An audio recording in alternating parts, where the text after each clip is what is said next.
Okay, this is another take at trying to do this little video. Figured doing the drawing, like you said, Webb, would help or so, but explaining it with a video would be even easier. We got a thunderstorm moving through here or so with the rain, and it's been really loud on the gazebo right now. And the sound of the rain on the roof is really hard to hear, so hopefully it's calmed down enough that you can hear me. So anyways, so what I'm trying to do is I want to have a big planter basically underneath the big rock. So basically, you know, a basin solid with water would hold water into it.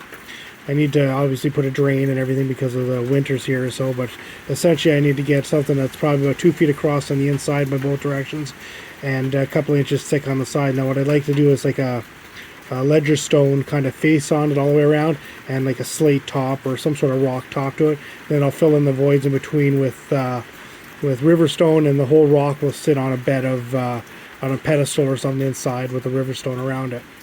So this is my crazy thought idea, and this is pretty stretched for ideas, but because it'll end up being about 500 or 600 pounds if I go 2 inches thick all the way around on the four sides and 3 inches on the bottom.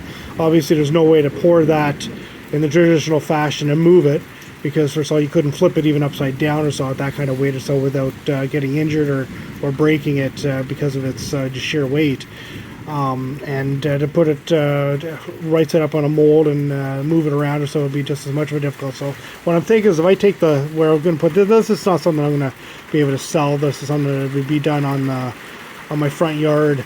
I would carve it from scratch, but if I can mold it, if this works, then I could technically pour this as an install on site for somebody's house. Because the rock, I've got the mold, I can make that very easily.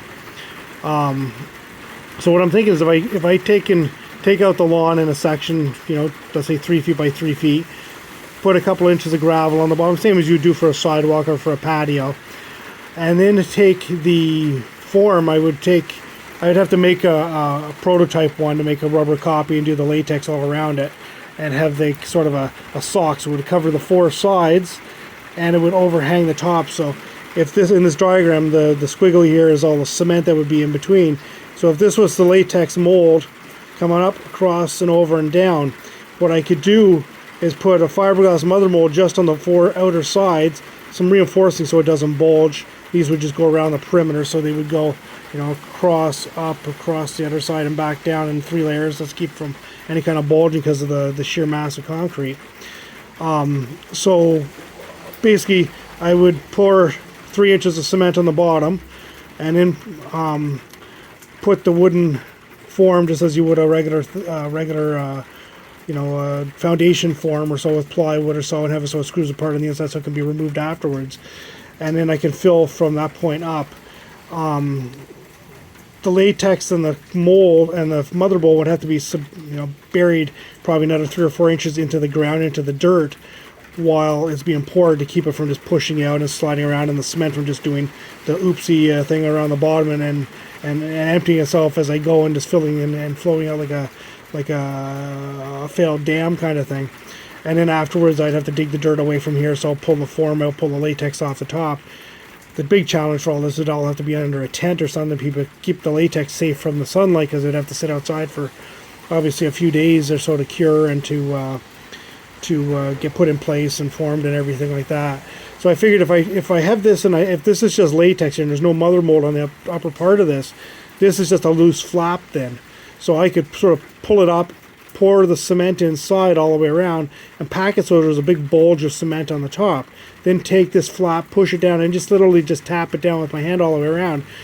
If I don't have too crazy of a pattern on the top, it should theoretically hold most of the pattern. If it's stone, if it's a little off, well, that's the nature of natural stone. Everyone would be a little bit different, and a little bit of a lip on the inside to give everything. Now, where I did this lip over top of the wood here, I probably wouldn't do that. I'd probably come down on top of the wood and not overlapping, just because I don't want a lip on the inside. I want it to basically come down smooth with the concrete. Is the way I drew it.